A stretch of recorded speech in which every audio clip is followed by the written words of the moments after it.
Assalamualaikum warahmatullahi wabarakatuh. Waalaikumsalam warahmatullahi wabarakatuh. Jumpa lagi di Jeritan bersama gue Putri dan gue Elda. Dan kali ini kita dalam rangka memperingati 80 tahun kemerdekaan Indonesia. Dirgahayu Republik Indonesia yang ke-80 tahun. Betul. Jadi kita berpakaian agak rapi ya kali ini. Agak-agak tradisional gitu. Iya, pengennya sih pakai kebaya. Tapi apa daya, kebayanya gak cukup semua guys. Begitulah. Jujur aja nih.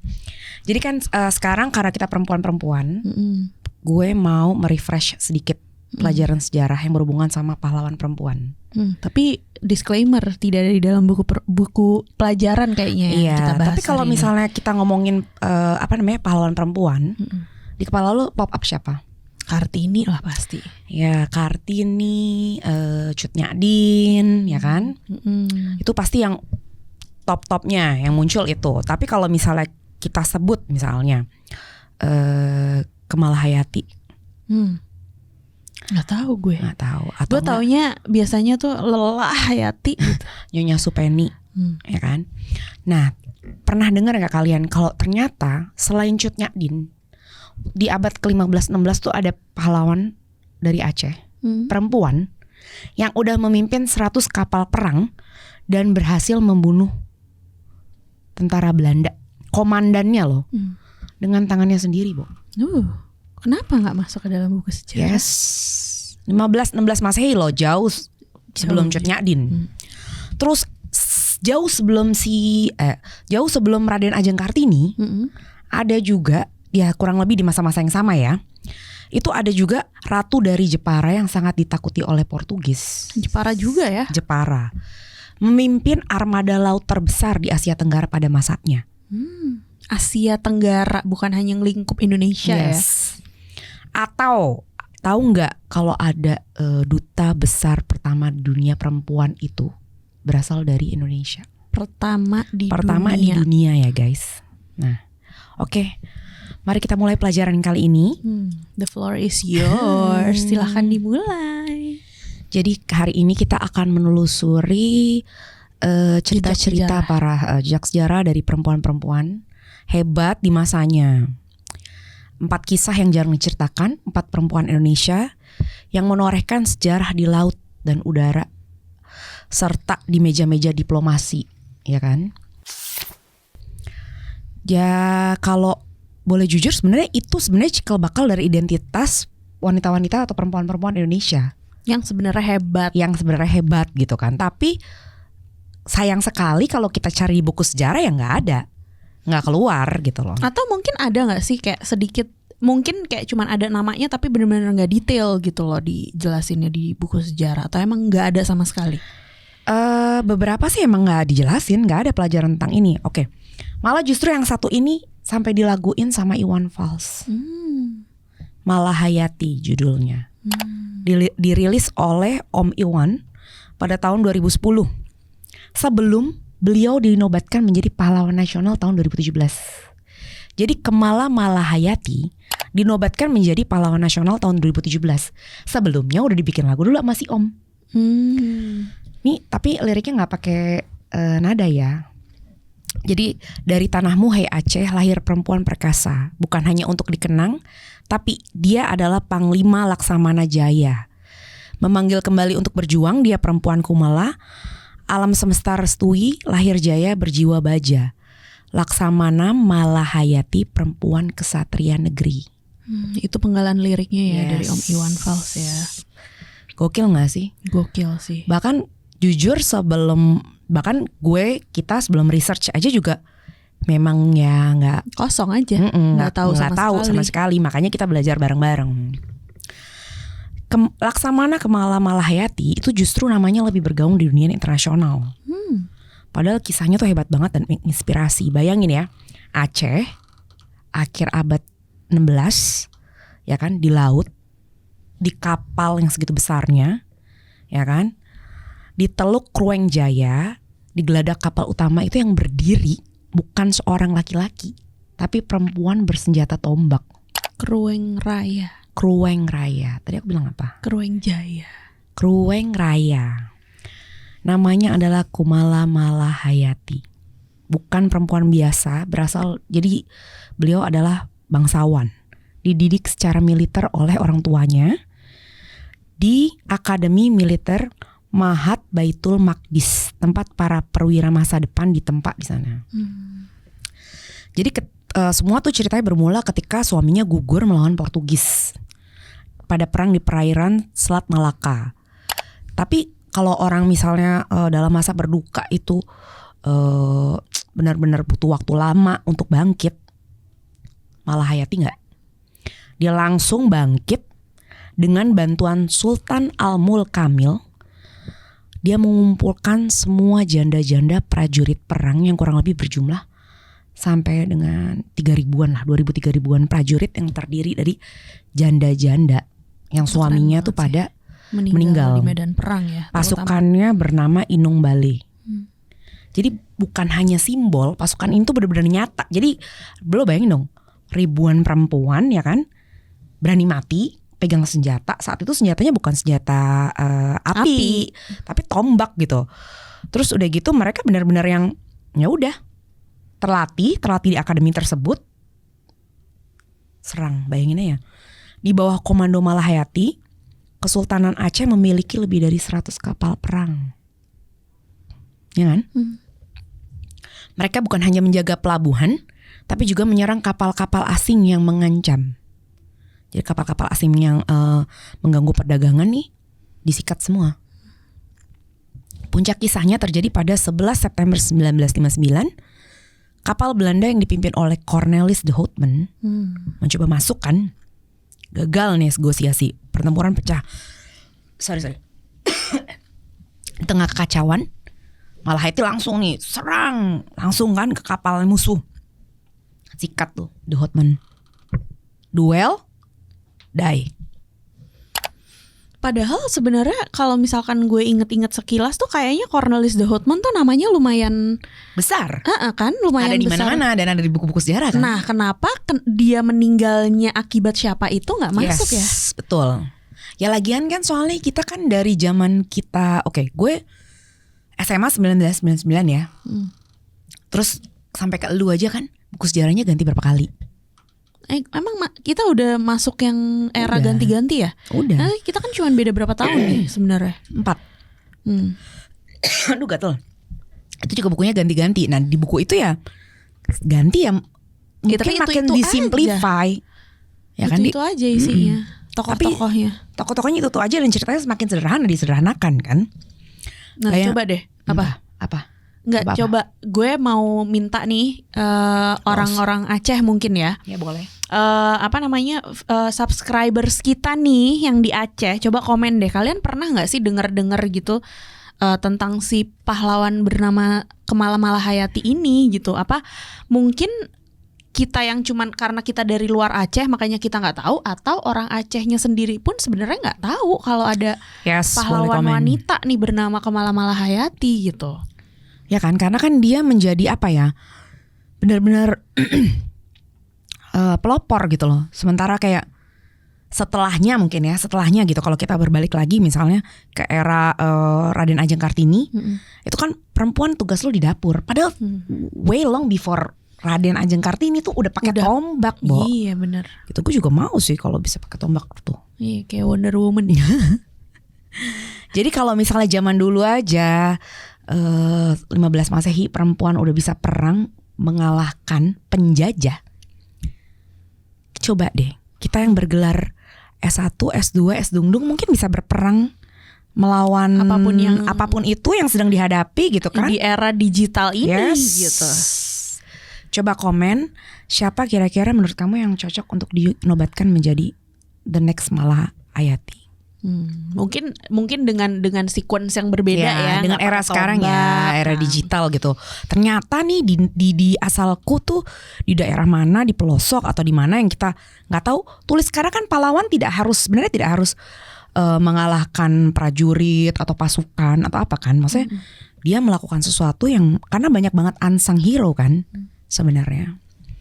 Lalu kedua itu Ratu Maritim dari Jepara. Bukan R.A. Kartini ya. Karena kalau ditanya pasti dari Jepara siapa ya R.A. Kartini. Karena itu yang sampai Famous. difilmkan dan lain-lain. Jadi kalau gue sebut nih sekarang Ratu Kalinyamat, ayo, pasti akan komentar kan, hah siapa tuh? Ya kan? Udah kita kenalan dulu sama Ratu Kalinyamat yang memimpin Jepara di era yang sama 15-16 Masehi. Samanya sama si Malahayati ya. Saat itu masih berbentuk kerajaan ya Indonesia.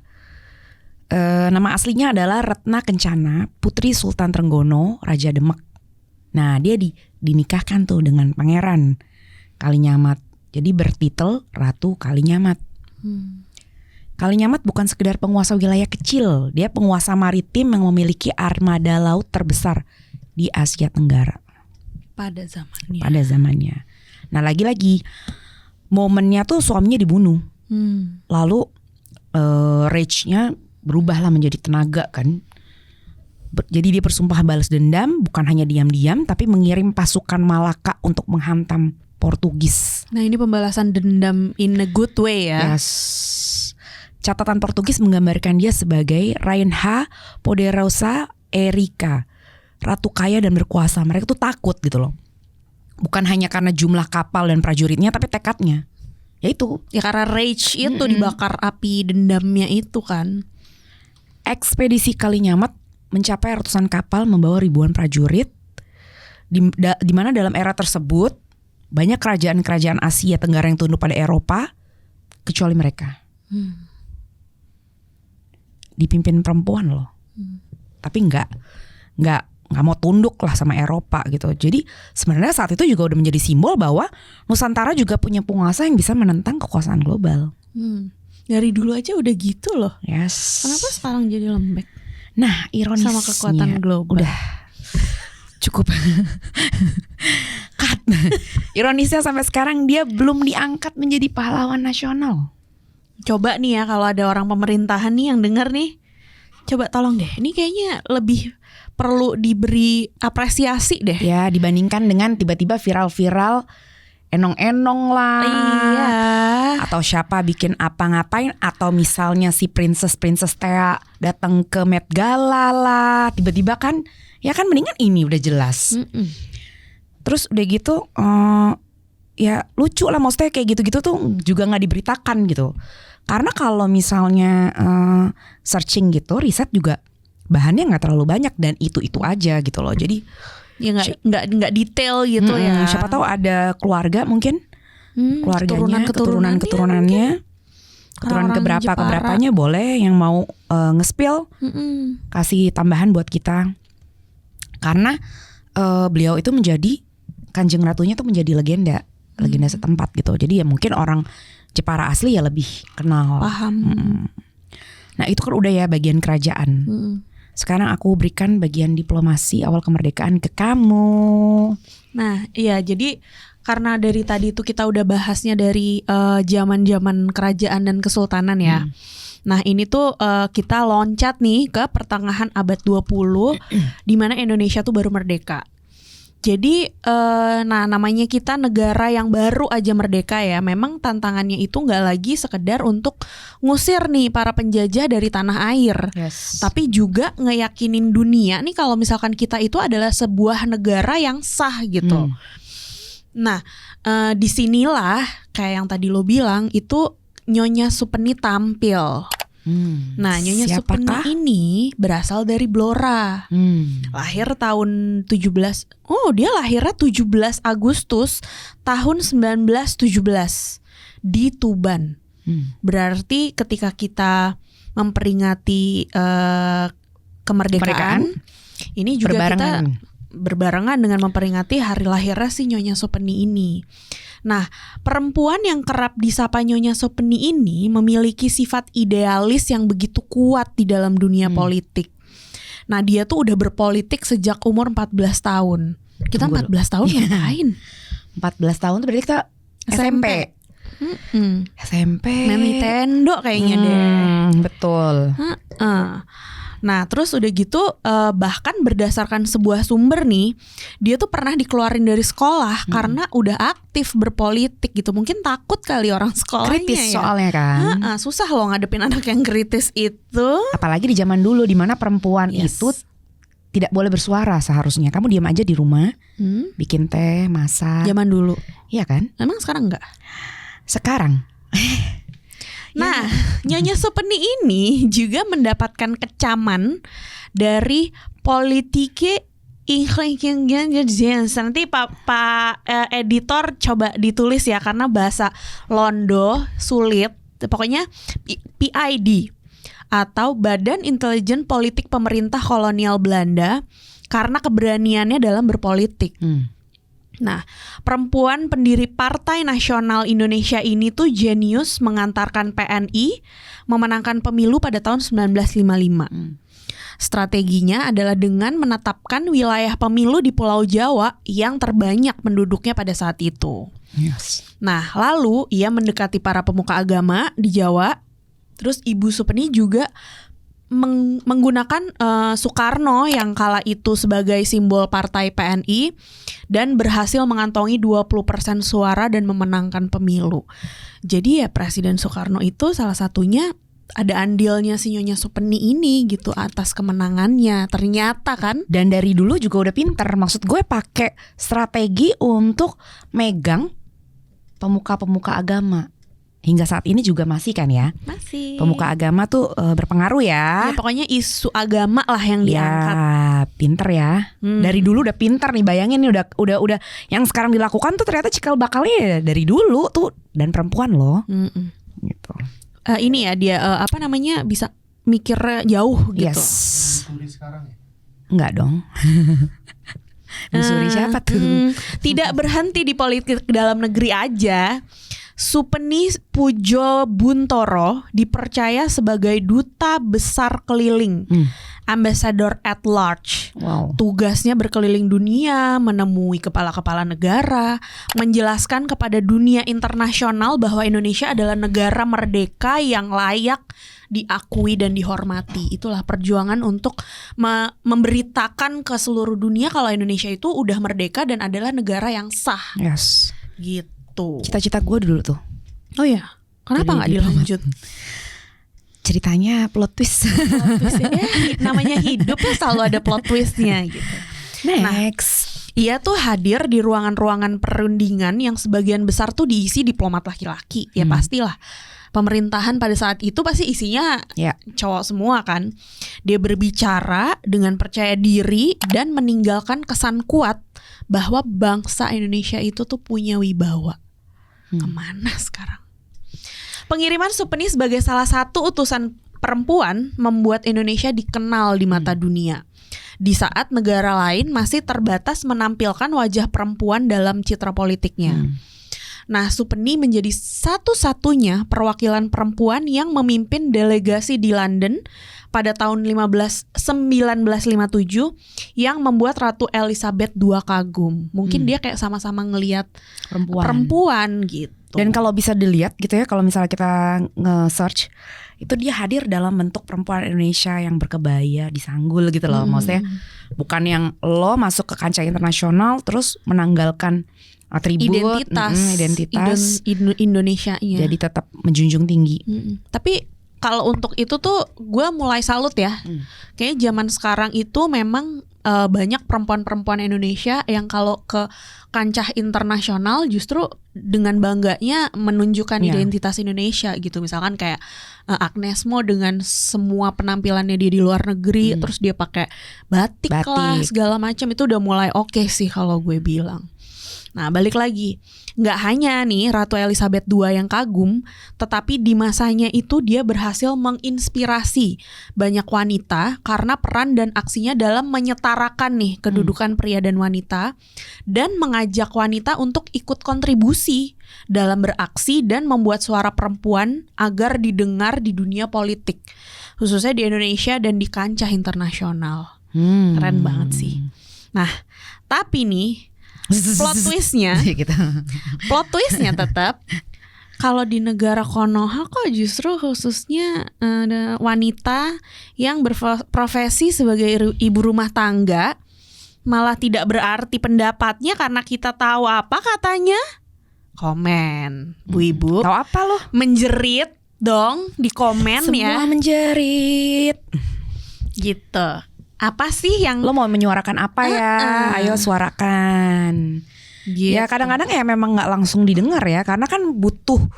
Habis ya gimana perempuan apalah tahu apalah gitu kan. Cuman ya sekarang ya kita semua ya emang harus update terus kan. Jadi ya udah, dan kita bisa POV-nya tuh berbeda kadang-kadang gitu. Yang dipandang sepele, tahu apa lo, POV-nya POV perempuan yang nggak penting, padahal itu sebenarnya tuh jauh pemikirannya. Disitulah kita hadir untuk membuka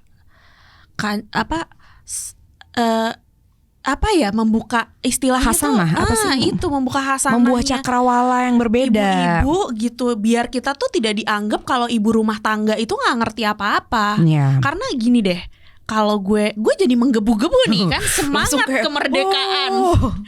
Karena Tombak mana tombak? Gitu. adanya lidi nih. Jadi karena gini loh, maksudnya kita kita emang ibu di rumah, tapi kan ibu di rumah ngapain? Ngedidik anak. Ya. Sementara suami kerja. Lah kalau kita nggak punya wawasan, lah kalau kita nggak punya pengetahuan, Betul. anak-anaknya mau dikasih apa? Ya. Pengetahuannya gitu loh, nggak sebatas cuman dari sekolah doang dong. Yes, betul. Pelajaran sekolah aja kita sikat, kita lahap semua sebelum ngajarin. Walaupun mesti belajar dulu sebelum ngajarin. Aduh, itulah guys. Oke, Komen aja komen. di bawah deh. Nah, terus next. Next. Kalau tadi Nyonya Sopeni membawa nama Indonesia keliling dunia, sekarang gue mau cerita nih. Ada seorang wanita yang mencatat sejarah dunia. Namanya Laili Rosat. Nih dia satu ini sama gue, satu asal dari Sumatera Barat. Lahirnya di Padang, tanggal 19 September tahun 1916. Nah, lalu pada tahun 50-an, ia diangkat menjadi duta besar dan menjadikannya sebagai duta besar perempuan pertama di dunia. Bukan di Indonesia, bukan di Asia, tapi di dunia. Internasionale. Nah, berbekal gelarnya nih sebagai sarjana hukum, ia tuh mengangkat penelitian soal hukum konstitusi. Nah, setelah itu Laili melanjutkan studinya dalam soal hukum internasional di London selama 2 tahun, yaitu dalam tahun 1950 sampai 1951. 1950 sampai 1950 tuh udah mulai ya belajar doi. Perempuan jadi 2 udah tahun. ke London untuk belajar hukum gitu. Oke. Nah, dia juga ikut mengawal diplomasi Indonesia di PBB, yang ya udah tau lah PBB ya, Forum Internasional yang saat itu baru dibentuk pasca Perang Dunia II, dan di meja-meja perundingan yang penuh dengan tokoh-tokoh besar dunia di mana mayoritasnya laki-laki, si Ibu Laili ini berdiri sejajar sama mereka. Keren banget. Nah, pada tahun 1954, Laili bertugas sebagai konselor pada Perutusan Tetap Republik Indonesia untuk PBB, dan pada tahun itu juga Laili diutus sebagai salah seorang anggota delegasi Indonesia untuk menghadiri sidang biasa ke IX 9 dari persidangan umum PBB di New York, Amerika Serikat. Nah, karir diplomatnya Ibu Laili Rosat ini makin menanjak setelah ia dilantik menjadi Duta Besar Republik Indonesia untuk Belgia dan Luxembourg pada tahun 1959, sehingga menjadikannya sebagai Duta Besar pertama perempuan Indonesia. Nah, jabatan tersebut ia emban sampai tahun 1964 dan digantikan oleh pejabat berikutnya, Bapak Thohib Hadiwijaya. Nah, selanjutnya sepanjang tahun 1967 sampai 1970, Laili dipercaya sebagai duta besar luar biasa dan berkuasa penuh Republik Indonesia untuk negara Austria. Wow. Nah, fakta bahwa Indonesia ini adalah negara muda yang baru aja merdeka, justru mengirim seorang perempuan sebagai wakilnya di dunia internasional, ini adalah pernyataan politik sekaligus kebanggaan nasional. Berarti kan something banget. Iyalah, zaman dulu udah something, gimana sekarang kan? Bukan lux crime ya. Masuk. Gitu. Nah, cuman ya balik lagi ya yang kayak dari tadi yang kita bahas gitu. Kalau misalkan kalian cari nama di buku pelajaran mah nggak ada. Ya. gitu. Most likely sih nggak ada. Hanya kalangan-kalangan tertentu. Jadi gaungnya hanya di kalangan-kalangan tertentu sih. Ya mungkin orang-orang yang mempelajari hukum mungkin ya, karena kan dia banyak bergelut di hukum dan di hukum internasional hukum ya. internasional gitu. Jadi kenapa sih tokoh-tokoh ini jarang kita dengar, ya kan? Ya mungkin ya itu tergerus sama gender ini, dimana sampai saat ini masih ya laki-laki itu masih menjadi priority. Belum setara ya? Belum. Ternyata belum setara ya. Surprisingly ya. Ya, padahal udah kemerdekaannya mencapai angka ke 80. 80. Ternyata emang ada bagian-bagian yang belum merdeka. Ya, perempuan sebenarnya dia perannya besar, tapi dianggapnya hanya sebagai sidekick. Supporting. Robin ya. Robinnya Batman. Kalau di anugerah film tuh dia cuman supporting. Gitu. Padahal katanya dia ini ya. Kalau dibalik laki-laki hebat itu pasti ada perempuan yang lebih hebat ya. Terus kadang-kadang narasi kolonial juga cenderung mengecilkan perlawanan perempuan. Jadi kalau misalnya mereka mengakui bahwa perempuan dari negara tersebut hebat, berarti akhirnya mereka sebenarnya mengaku lemah. Jadi ya udah dieliminasi aja gitu. Ya udah misalnya Indonesia menang, tapi nggak disebut nih misalnya tadi dibunuh oleh siapa? Iya. Kamala Hayati, nggak diomongin gitu. Ya udah, nggak didetailin karena ya udah cuman Indonesia aja menang gitu. Udah kalah sama cewek pula. Iya. Makin drop say gitu ya. Janda perang gitu kan. Coba deh janda-janda sekarang ayo kita bikin prestasi. Ya kan? Coba bikin prestasi apa gitu kek. Jangan bikin prestasi tiba-tiba prestasi di lamtur. Mohon maaf.